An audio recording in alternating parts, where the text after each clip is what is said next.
twice as high. In a book, just take a look, reading rainbow. I can go anywhere. In a book, just take a look, reading rainbow. I can be anything. In a book, take a look, reading rainbow. Reading rainbow, rainbow.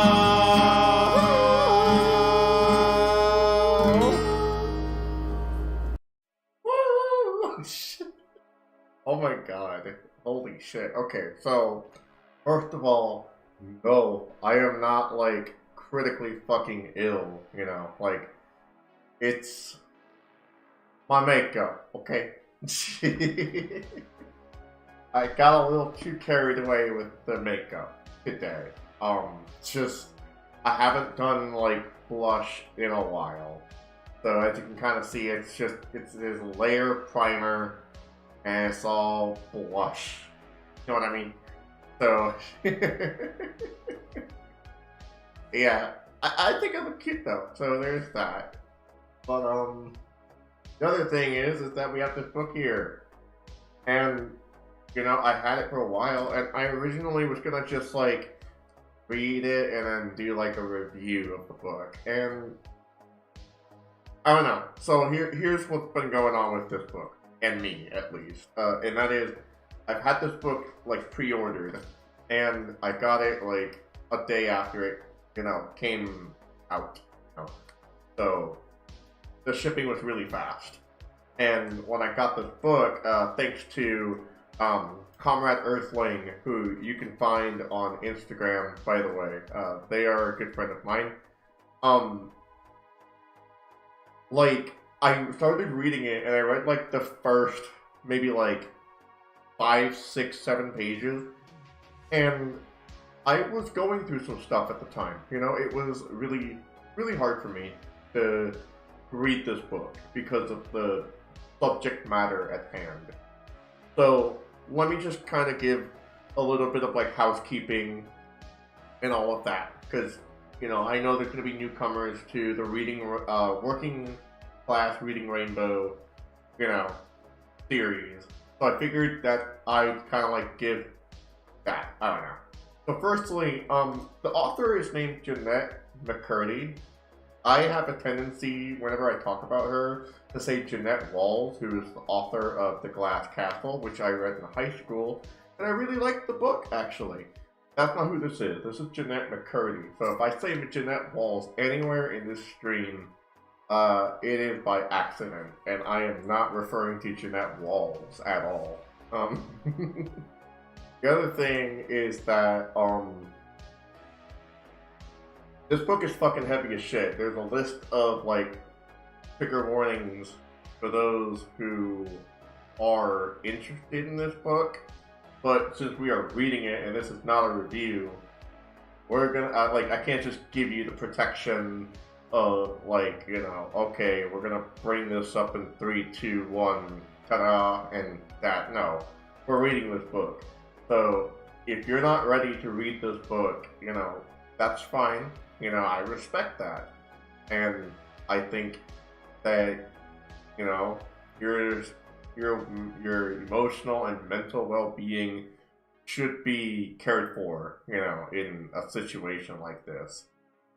And lastly, and most importantly, I feel I should talk about why I'm reading this book. So this book got a lot of fucking press, and working class reading rainbow is not known for reading books that are, I guess, in the mainstream. I mean, sure, but this is a very mainstream book right now. This is in the fucking press, and the reason why it's mainly for personal reasons. For me, I deal with some of these things. I talked about it a little bit. There's mentions of eating disorders. I've talked about grooming. I did 2 whole streams about grooming recently. And the topic of grooming. I do recommend checking those out because they have they have a bit of weight to them that I don't see in other discussions when it comes to the topic of grooming. And I think to kind of further highlight, let's just say that grooming mainly, but not always, takes place in situations of hierarchy, And that is what I believe we will be seeing examples of in here. Is grooming, being, used in places of hierarchy, whether it be within a family or Nickelodeon Studios, for fuck's sake. I also do want to mention my biases here. I have never, Jeanette Walls, there I go.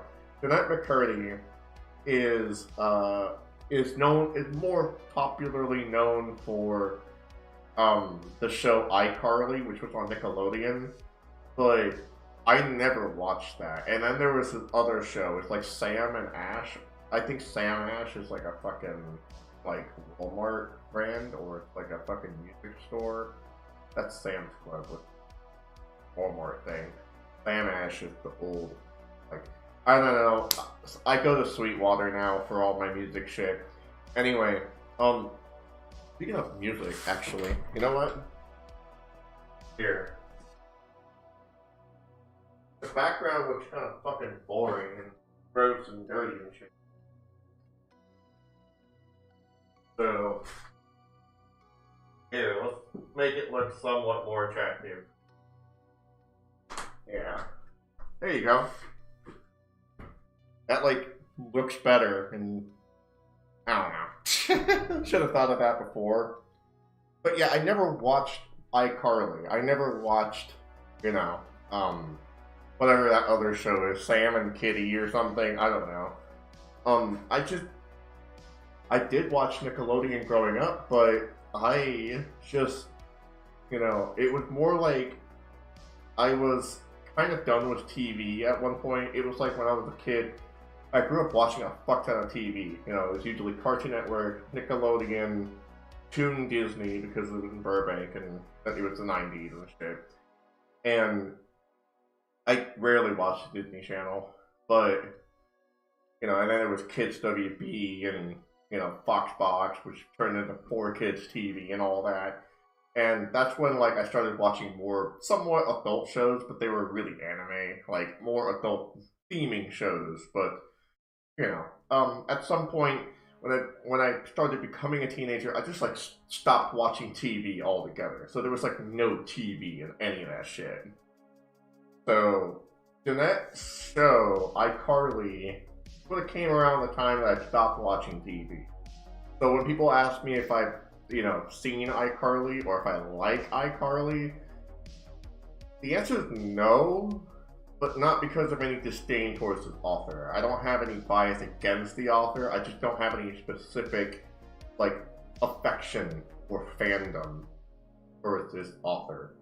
But I do recognize that Nickelodeon in particular has had a lot of allegations thrown at them, especially in regards to Dan Schneider, which I assume he is mentioned in this book at least once. There's no fucking way that Jeanette Walls would Jeanette McCurdy would that Jeanette McCurdy told you I was gonna do that.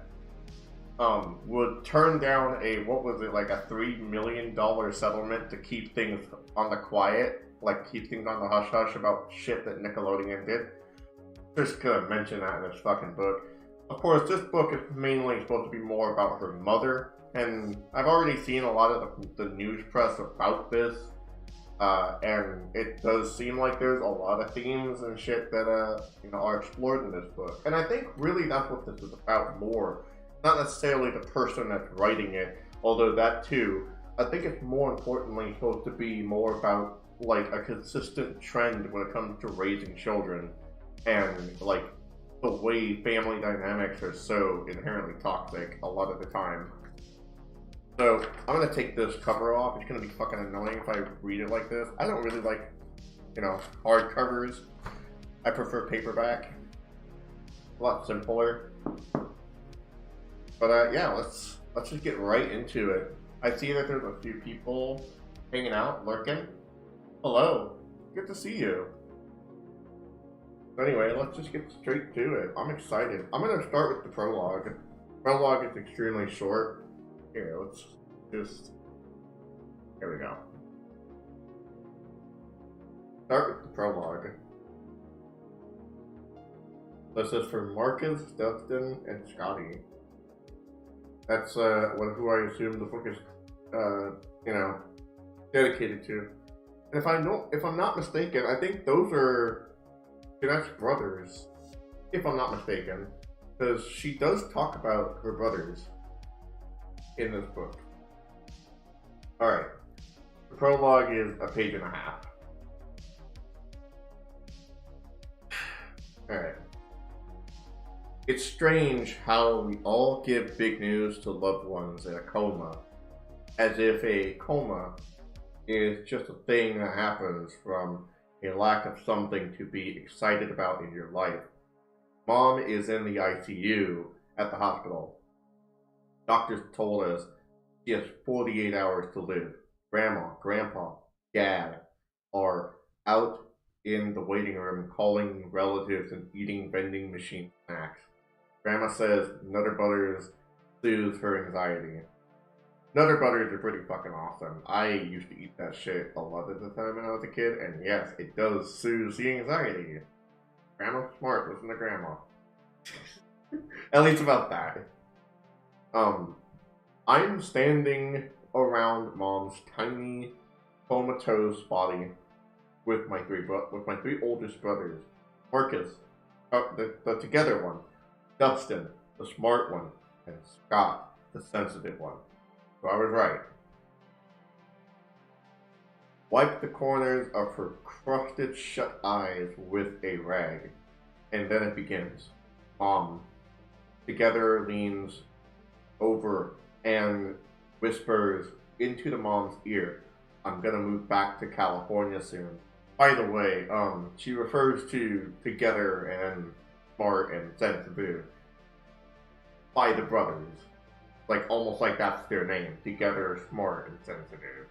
Instead of like, Marcus, Dustin, and Scott. We all perk up, excited to see if Mom might suddenly jolt awake. Nothing. Then Smart steps forward. Mama? Kate and I are getting married. Again, we all perk up. Still nothing. Sensitive steps forward. Mommy? I'm not listening to what Sensitive says to try to get Mom to wake up because I'm too busy working on my own wake-up material. That's an interesting way to phrase that. Sorry, I'm picking out like this hair that's like on my face or some shit. My goodness. Okay. Oh my goodness. It is bugging the shit out of me. There we go. I got it. And now it's my turn. I wait until everyone goes down to grab some food so I can be alone with her. I pull the squeaky chair close to her bed and sit down. I smile. I'm about to bring the big guns. Forget weddings. Forget moving home. I got something more important to offer. Something I'm sure Mom cares more about than anything. Mommy, I am so skinny right now. I'm finally down to 89 pounds. This is where the trigger warnings come into play, friends.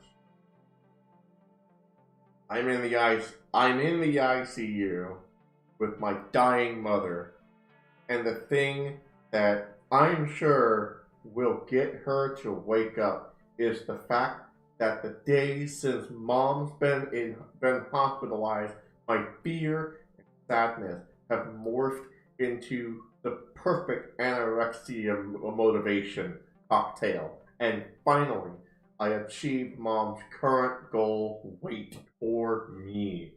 89 pounds. I'm so sure this fact will work. And I lean all the way back in my chair and pompously cross my legs. I wait for her to come to and wait. But she never does. She never comes to. I can't make sense of it. If my weight isn't enough to get Mom to wake up, then nothing will be. And if nothing can wake her up, then that means that she's really going to die. And if she's really going to die, what am I supposed to do with myself?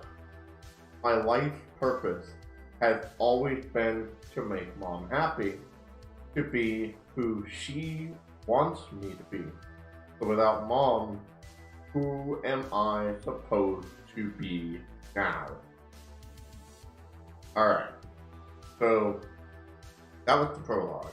I think you can understand what the tone is set to be.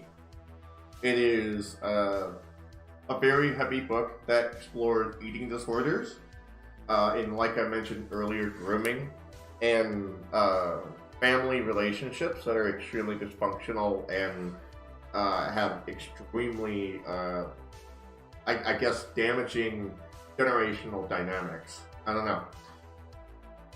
And that's relatable on so many levels. That's the sad part. So, next, we're going to start reading this. It's before, right?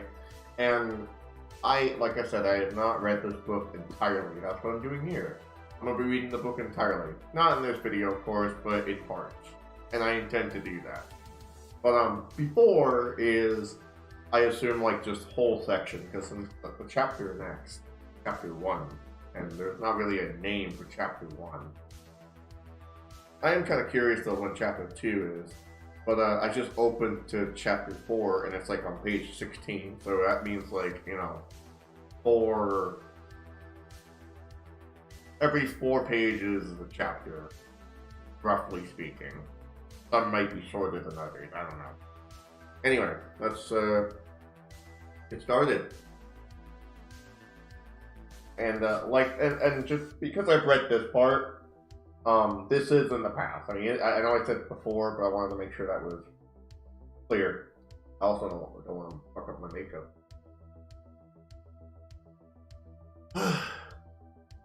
Present in front row of that. The present in front of me is wrapped in Christmas paper, even though it is the end of June. We have so much paper left over from the holidays because Grandpa got the dozen roll set from Sam's Club, even though Mom told him a million times that it wasn't even that good of a deal. I got a grandpa like that. We have family that does that all the time. As you will see, there's a lot of shit that's focused on the wrapping paper, and I would say I have family that does exactly what is going to be described here, but also Sam's Club. Hey, I mentioned that earlier. I peel, don't rip off the paper because I know Mom likes to save a wrapping paper scrap from every present, and if I rip instead of peel, the paper won't be as intact as she'd like it to be. Justin says Mom's a hoarder, but Mom said she just likes to preserve the memory of things. So I peel. I look up at everyone watching. Grandma's there with her poofy perm and her button nose and her intensity. The same intensity that always comes around when she's watching someone open a present. She's so invested in where gifts come from, the price of them, where they were, whether they were on sale or not. She must know these things. You ever have like that, like whether it be like a birthday party or like a Christmas event, and everyone's just like with chairs and all sitting in a circle? Like, my family's not the only one that does that, right? I thought that was like a family thing that my family did. I was like, why do we do that? That's weird. That's not really judging them. It's just like, I guess it's not weird. It's really more unique. Maybe it's not unique though, that's the thing. Grandpa's watching too and snapping pictures while he does. I hate having my picture taken, but Grandpa loves taking them. And there's no stopping a Grandpa who loves something. And like how Mom tells him to stop eating his heaping bowl of Tillamook vanilla bean ice cream every night before bed because it won't do it any good for his already failing heart, but he won't stop eating Tillamook, and he won't stop snapping his pictures. I'd almost be mad if I didn't love him so much. Dad's there, half asleep like always. Mom keeps nudging him and whispering to him that she's really not convinced his thyroid is normal. Then Dad says, my thyroid is fine. In an irritated way, and goes back to being half asleep 5 seconds later. This is their usual dynamic. Either this or all-out scream fights. I prefer this.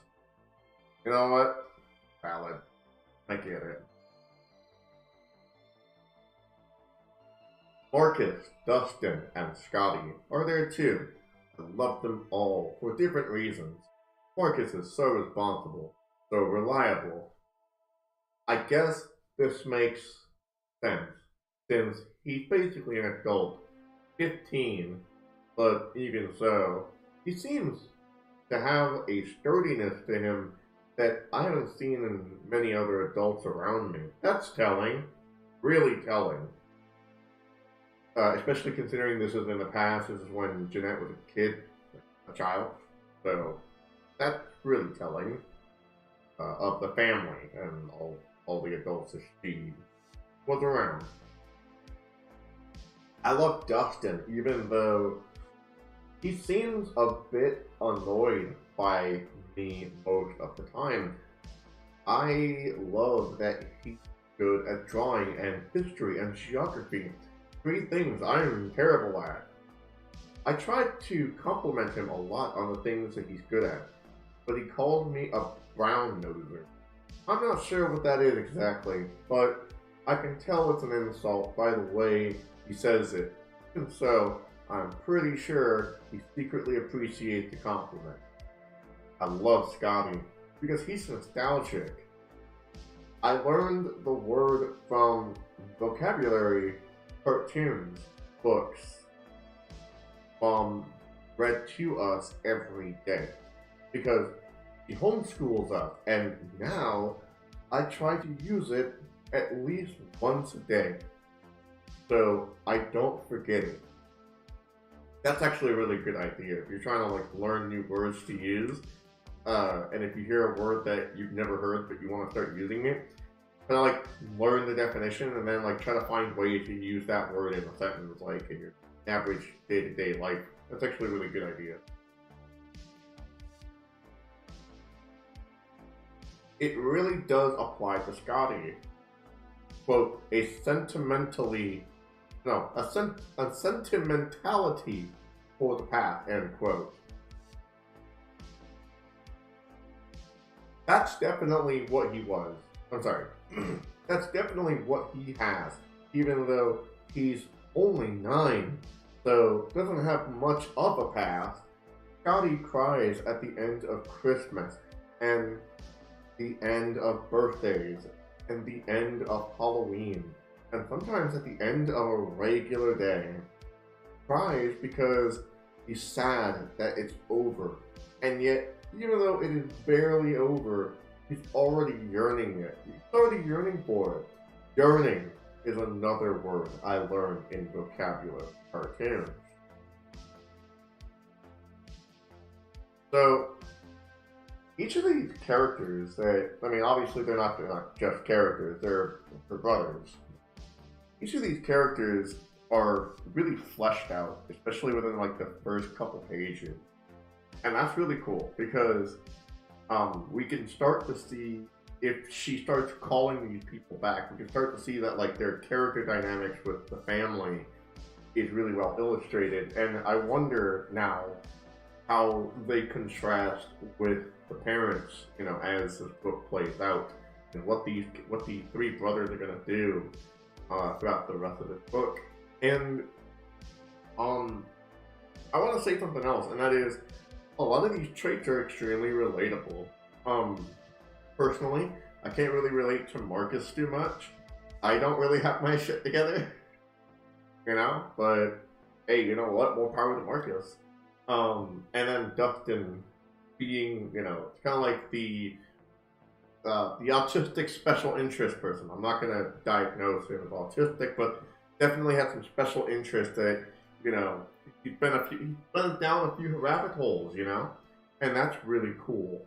I remember when I was a kid, I was very into geography. I specifically bought geography books, and Scotty being nostalgic, I get that. I get it 100%. And it's it's interesting because a lot of the time, I sort of wish I could just rewrite history for myself. So, I get it. Anyway, sorry. Mom's watching too. Oh, Mom, she's so beautiful. She doesn't think she is, which is probably why she spends an hour doing her hair and makeup every day. Even if she's just going to the grocery store, it doesn't make sense to me. I swear, she looks better without that stuff. More natural. You can see her skin, her eyes, her. Now I got so much makeup on my face. I feel bad now. Whatever. Instead, she covers it all up. She spreads liquid tan stuff on her face and scrapes pencil along her tear ducts and smears lots of cream on her cheeks and dusts lots of powder on top. That's literally what I just did to my face. I put the fucking primer on my fucking top of my cheeks and put it blush. God damn it. Look.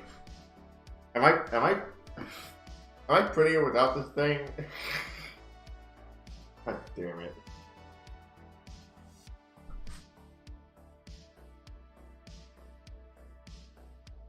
She does her hair up all big. She wears shoes, heels, but she can be 5'2" because she says 4'11", her actual height, just doesn't cut it. It's so much that she doesn't need that I wish she wouldn't use, but I can see her underneath it. And it's who she is underneath that is beautiful.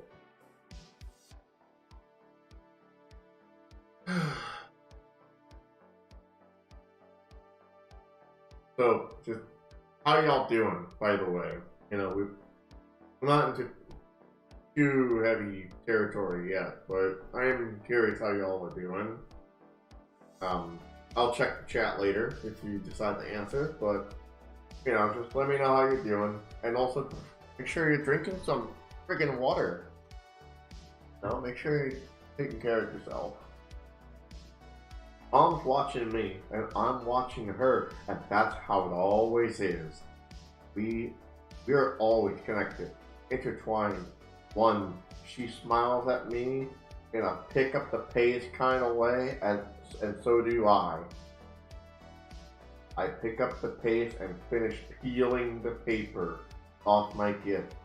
And I'm immediately disappointed, if not horrified, when I see what I've received as my present for my 6th birthday. Sure, I like Rugrats, but this 2-piece outfit, a t-shirt and shorts, features Angelica, my least favorite character, surrounded by daisies. I hate flowers on clothes. I disagree. I think flowers on clothes is amazing. I love flowers on clothes. But I do agree with the Angelica part. I fucking hate Angelica. She is my least favorite character on the Rugrats. Also, I actually did have a Rugrats themed birthday party for my 7th birthday, so I don't know, there's a lot of weird parallels here. Right? Okay, sorry, my bad. I'm a little anxious. I gotta loosen up, so I apologize if I'm a little uptight.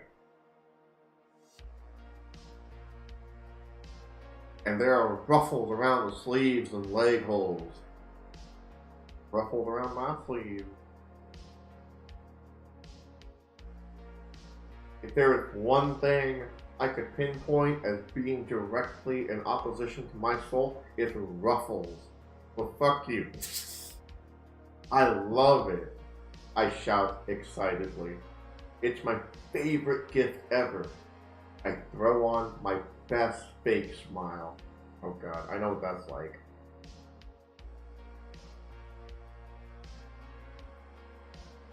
I know what that's like. Mom doesn't notice a smile is fake. Shit, Mom. She thinks I genuinely love the gift. Tells me to put outfit on for my party, while she already starts taking off my pajamas as she's removing my clothes. It feels more like a rip than a peel.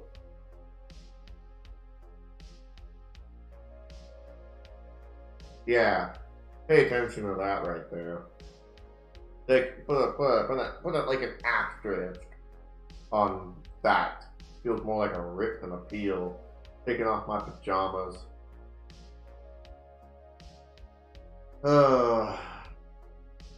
It's 2 hours later, standing in my Angelica uniform at Eastgate Park, surrounded by my friends, or rather, the only other people in my life who are my age. They're from my primary class at church. Carly Rachel there with her zigzag headband. Madison Palmer's there with her speech impediment that I wish I had because it's so freaking cool. Thanks for saying that a speech impediment is so freaking cool. You understand how many times I get fucking shit on for my speech impediment? I appreciate that. I really appreciate that. Just the fact that you think someone's speech impediment is so freaking cool. I like that. I'm not being sarcastic either. I fucked up my eyeliner, whatever. You know what? Fuck it. It's also hot in here. There's a fan, but I turned it off because, the mic. Anyway. And Trent Page is there talking about pink, which he does excessively and exclusively, much to the dismay of the adults around him. At first, I didn't realize why the adults cared so much about Trent's pink obsession, but I put two and two together. They think he's gay, and we're Mormon, and for some reason, you can't be gay and Mormon at the same time. Go figure. Fuck the Mormon church. I can't speak personally on that. I do know some friends who were part of some Mormon families.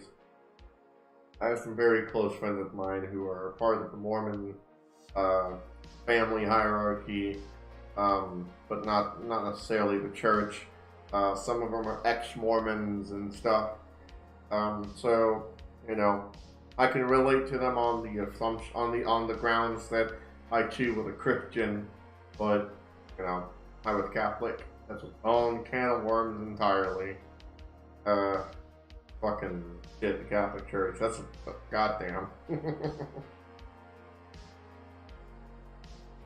The cake and ice cream are rolled out, and I'm thrilled. I've been waiting for this moment for 2 whole weeks since I first decided what I was going to wish for.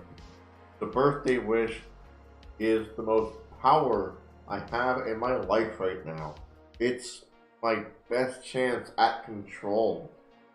I don't take this opportunity for granted. I want to make it count.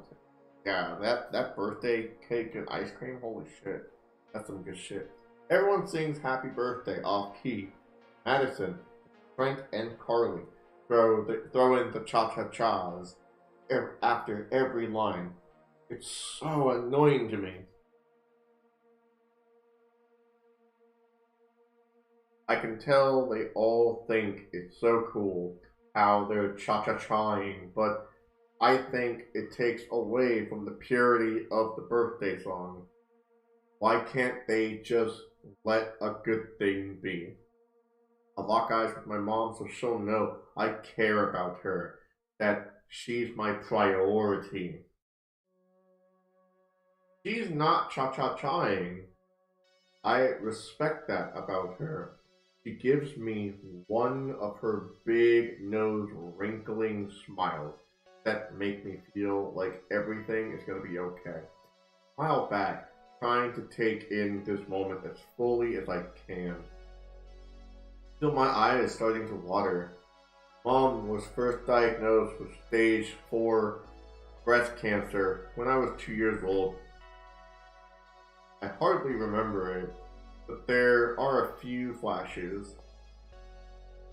There's the flash of Mom knitting me a big green and white yarn basket, saying it was something I could keep with me while she was in the hospital. I hated it, or I hated the way that she was giving it to me, or I hated the feeling I got when she was giving it to me. I don't remember what I exactly hated, but there was something in that moment that I absolutely did.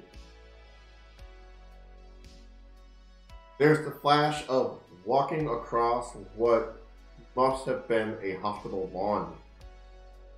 My hand in Grandpa's. We were supposed to be picking dandelions to give Mom, but instead I picked these brown, pokey, stick-like weeds because I liked them better.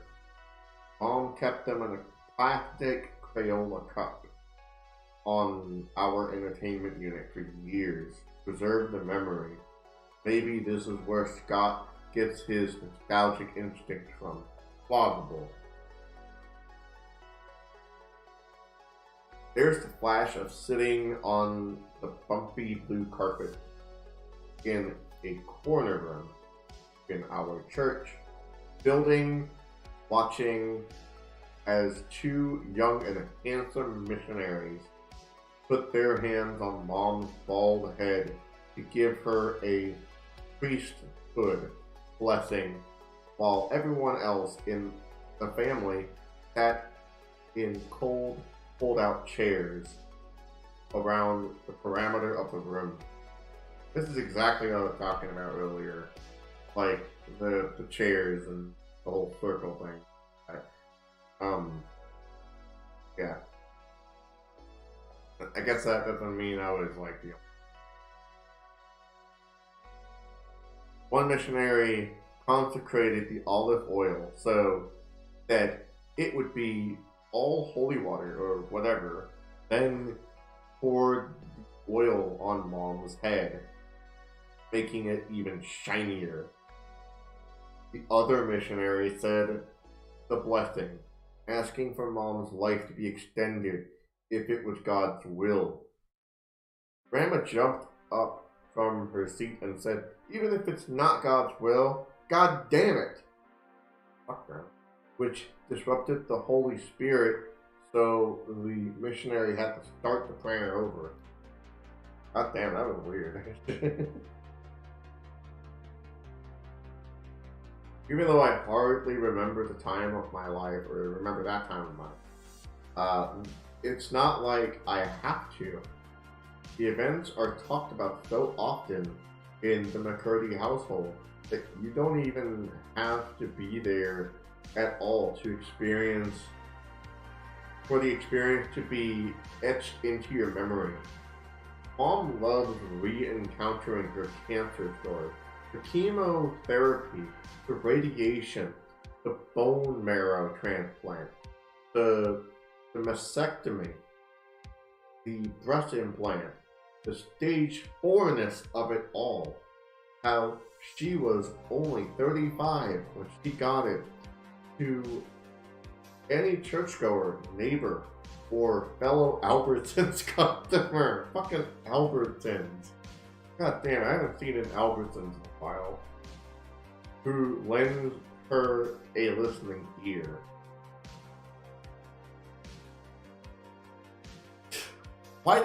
I'm sorry. It's just the fact that she just had to include Albertsons.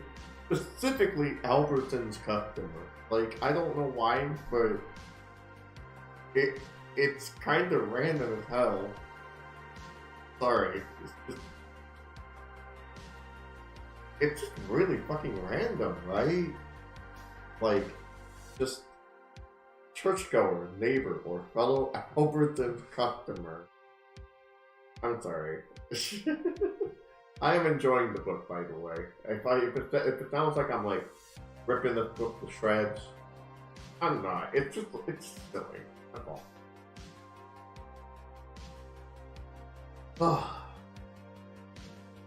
Even though the facts of it are so sad, I can tell that the story itself gives Mom a deep sense of pride, of purpose.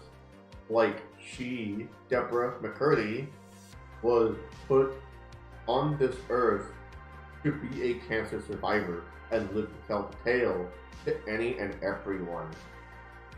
At least 5 to 10 times. Mom reminisces about cancer the way most people reminisce about vacations. She even goes as far as to MC a weekly rewatch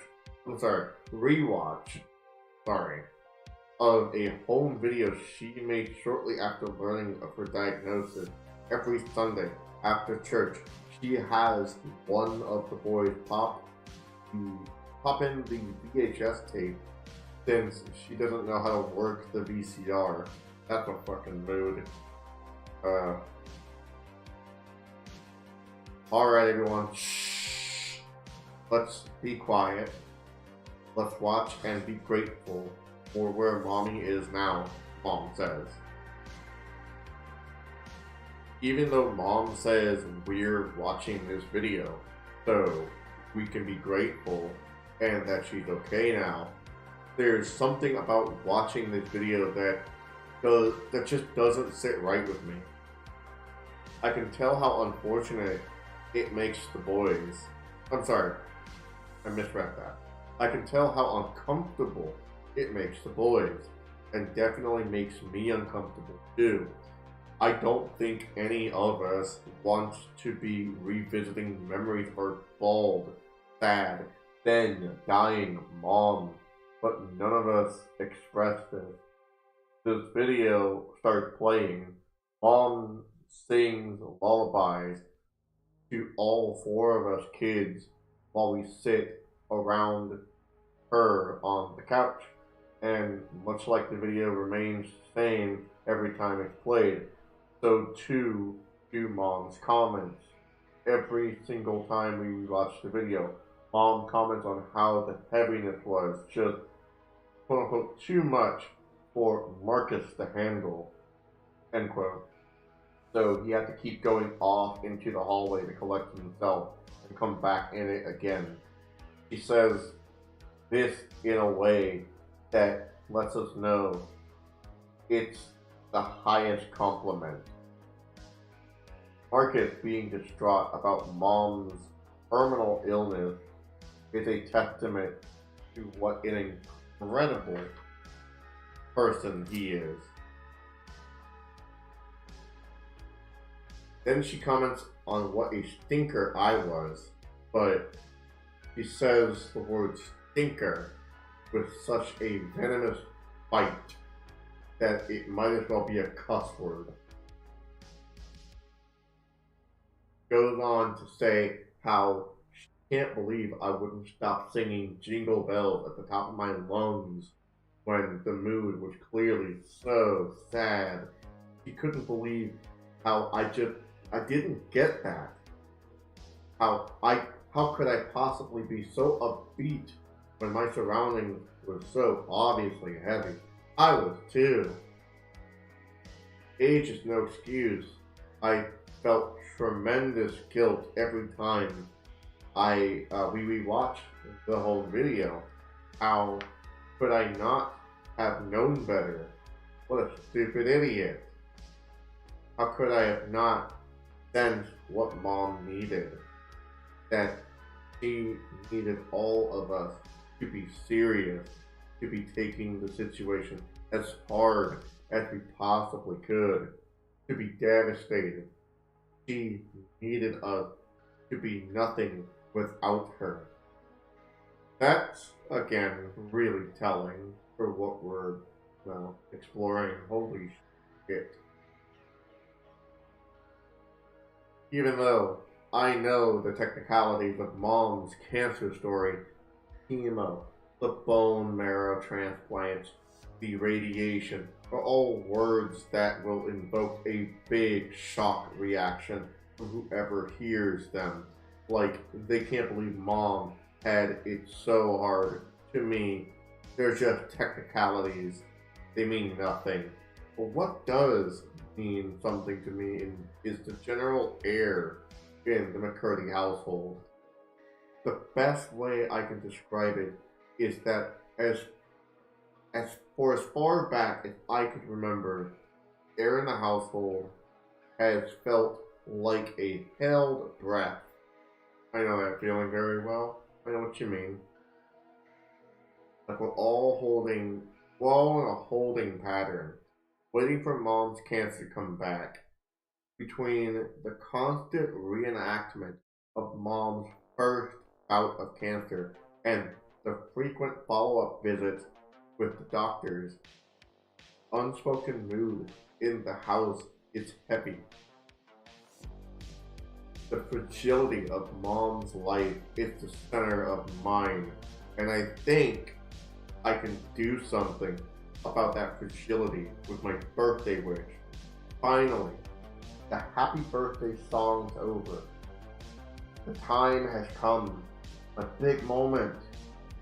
I shut my eyes, take a deep breath, while I make my wish in my head. I wish Mom will stay alive another year.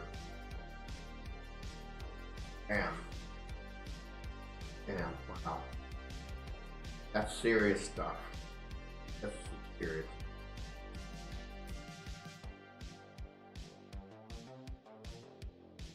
Well, we read the prologue and chapter 1. I figured I'd stop today. with that. You know what? It was better than I thought it was going to be. So we're going to continue with chapter 2. And I think this book is pretty good so far. I want to bring something up though, and that is, the name of the book is I'm Glad My Mom Died. And I think there's a lot of people who have not read this book who perhaps, might find this title to be a little tasteless. But what did you just heard right there at the very end of that first chapter? I really want to make sure that it is understood what the intention is, what her feelings are for her mom. It's like, at least in this part of the book, right? It's, I wish that my mom will stay alive another year, right? Doesn't that like greatly contrast with the title of the book? I'm trying to there we go.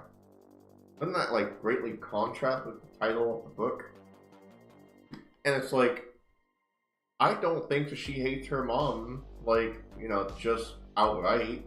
I think that, what she's explaining in this book, at least, it's just like a thesis statement, the first chapter. It's more of like a thesis statement to like what the rest of the book is going to explore, right? And it's really just like the standards that were placed on like everyone in the family. Notice how she talked about like a hell breath, that things are just so tight, and it's almost like there's an unspoken rule about certain things you say about mom or with mom or all that stuff. And it's like when those things are challenged, you can't really, expect to have a good outcome, So that's where I'm at with this book. I think that what we are going to see throughout this, we're going to see, a lot of, ooh, am I sweating right now? Whatever. I'm a human fucking being, okay? I can sweat.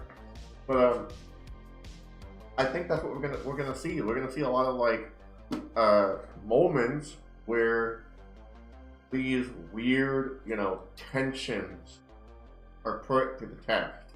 Whether it be the mom's expectations of Jeanette peeling the wrapping paper rather than like, just merely ripping it up. Like, my mom did that too. It was crazy. Like, she made me do that. And it's just like when Jeanette mentioned that like her ripping of her clothes so she can put Angelica on her felt more like a rip than a peel. Again, it's like a double standard, And a lot of this is vague. It is vague language, but a lot of it is mainly also, I would argue, like, still just a thesis. It's a thesis. That's what it is. It's a fucking thesis. I have not drank any water while I was streaming just now.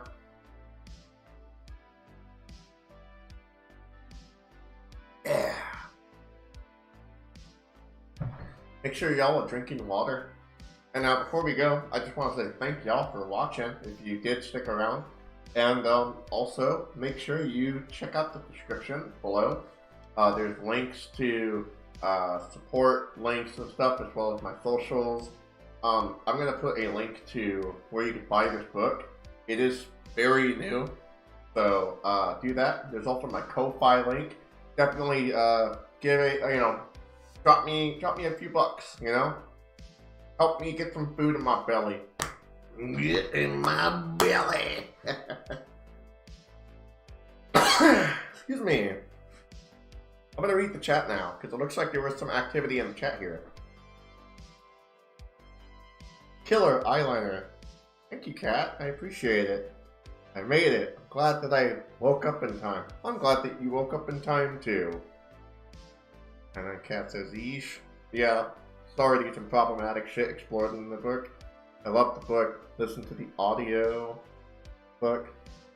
How you doing, by the way? I saw you comment the other day. I'm really hoping that you're doing okay. Good, I need to hydrate. Yes, you fucking do. Everyone needs to drink some water. Water is sacred. So, if you ever happen to be in the same fucking room as the CEO of Nestle, throw a fucking rock at him in a video game.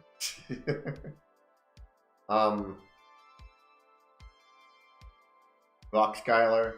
Can't wait. Can't stay, but take care. Absolutely. Thanks for coming by. You're doing great, if you ask me. Oh, thank you. Brings back memories. Worked at Albertsons back in the day. Really? That's crazy. Do you remember like when Albertsons used to be called what was it? Like Lucky's? That I remember there was this very specific location that was in Glendale, California, on Glen Oaks Boulevard. It was right across the street from the Taco Bell, and it was a Lucky's, and then it turned into an Albertsons. Do you remember that, or do you know about that? Because fucking blew my fucking mind. I wonder if it's the same company or something. They changed their name or whatever. Looking forward to chapter 2. Thanks for the love stream. Thanks for the love stream. I think you mean thanks for the live stream. Really enjoyed it. Absolutely. I guess it is a love stream. I love this book. I love y'all. There you go. Yeah, there you go. All right. Well, it was nice hearing from y'all. You know, I didn't see any of you when I started, but you know what? I'm glad that y'all actually like hung out. Stuff, and that makes me happy. Makes me want to read it again. I'll try to do it tomorrow. Try to make time to do it tomorrow. If not, I'll try to do it later this week. It's just been going through some stuff. But yeah, if you really want to help me out, go to that Ko-Fi link in the description. That shit always helps. I didn't know that I started working there when Tulsa for a short time. Okay. It's great seeing you. I'm gonna head out. Take care. I almost want to blow you a kiss. Come on, there you go.